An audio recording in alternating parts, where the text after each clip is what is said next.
రాష్ట్ర న్యాయ సేవాధికార సంస్థ అమరావతి వారి ఆదేశాల ప్రకారం ఉమ్మడి పశ్చిమ గోదావరి జిల్లా న్యాయ సేవాధికార సంస్థ చైర్మన్ మరియు జిల్లా ప్రధాన న్యాయమూర్తి పురుషోత్తం కుమార్ ఆధ్వర్యంలో ఉమ్మడి పశ్చిమ గోదావరి జిల్లా న్యాయ సేవాధికార సంస్థ కార్యదర్శి రత్నప్రసాద్ మరియు చింతలపూడి మండల న్యాయ సేవాధికార సంస్థ చైర్మన్ సిహెచ్ మధుబాబు ఉమ్మడి పశ్చిమ గోదావరి జిల్లాలోని అత్యంత మారుమూల గ్రామం తక్కువ రవాణా సదుపాయం గల టి నర్సాపురం మండలంలోని మర్రిగూడెం గ్రామంలో వైద్య శిబిరం మరియు న్యాయ విజ్ఞాన సదస్సును నిర్వహించారు.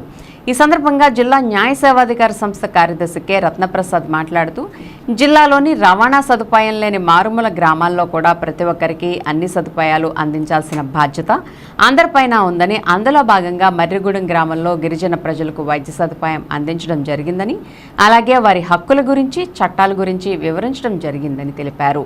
రాజ్యాంగం ప్రతి వ్యక్తికి కొన్ని హక్కులు కల్పించిందని, హక్కులపైన అవగాహన కల్పించడం కోసం అలాగే వారి బాధ్యతలను తెలియజేయడం కోసం ఇటువంటి న్యాయ విజ్ఞాన సదస్సు నిర్వహిస్తున్నామని తెలియజేశారు. అలాగే ఎటువంటి సమస్యలు ఉన్నా జిల్లా న్యాయశాఖ అధికారి సంస్థను సంప్రదించవచ్చునని తెలిపారు. మరి ఈ కార్యక్రమంలో చింతలపూడి మండల న్యాయ సేవాధికార సంస్థ చైర్మన్ సిహెచ్ మధుబాబు, జీలుగుమిల్లి సే Kranti, bar association president B Nageswararao, panel lawyer P Srinivas, CH Nageswararao, Yesubabu, Umar Farooq, P David Raju, M Raj Kumar మరియు para legal volunteer Akbar Ali, వైద్య నిపుణులు డాక్టర్ జె కల్పన మరియు కె నరేష్ తదితరులు పాల్గొన్నారు.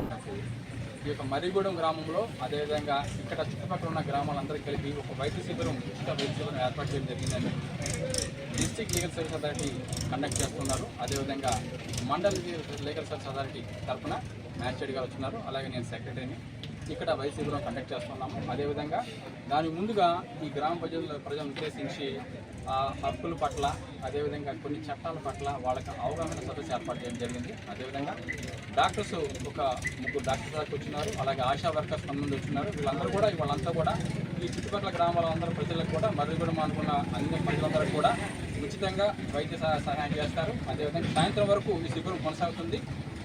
మరి చుట్టుపక్కల ఉన్న ప్రజలందరూ కూడా ఈ యొక్క అవకాశాన్ని సద్వినియోగం చేసుకోవాలని ప్రార్థిస్తున్నాం. ఇక్కడ చుట్టుపక్కల గ్రామాలందరూ కూడా దాన్ని వినియోగించుకోండి.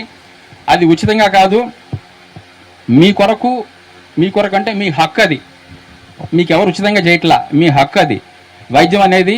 అట్లాగే పోలీసు వారు ఉన్నారు. వాళ్ళు ఏదైనా మీకు సమస్య వస్తే మీకు సేవ చేయడానికే ఉన్నారు, సేవకులే వాళ్ళు, అంతే. మీ మీద ఏదో కమెంట్ చేయటమో లేదా మీరు వాళ్ళకి భయపడాల్సిన అవసరం లేదు. అర్థమైందా?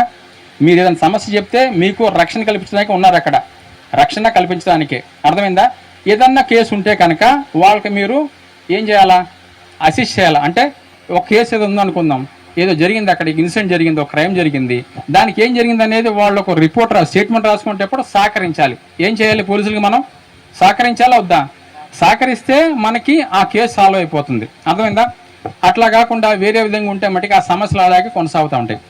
పాల్పడకుండా మరి ఇలాంటిది ఏదైనా అభంశుభం తెలియని పిల్లల మీద ఏదైనా దాడి జరిగినప్పుడు మరి వాళ్ళ లైఫ్ అనేది ఒక స్పాయిల్ అయిపోతుంది. అలాంటిది జరగకుండా వాళ్ళకు కూడా మంచి విద్యాబుద్ధులు చెప్పించడం కూడా జరుగుతుంది. విచారణలో కూడా చైల్డ్ ఫ్రెండ్లీగా ఈ చట్టం అనేది ఉందన్నమాట. పిల్లల్ని ఇబ్బంది పెట్టకుండా విచారించే భాగంగా మరి పోలీసు వారు వాళ్ళు భయపెట్టకుండా, బాధ పెట్టకుండా, ఇబ్బంది పెట్టకుండా విచారణ చేసి త్వరితగతిన విచారణ పూర్తి చేసి శిక్ష పడేలాగా చేస్తారు.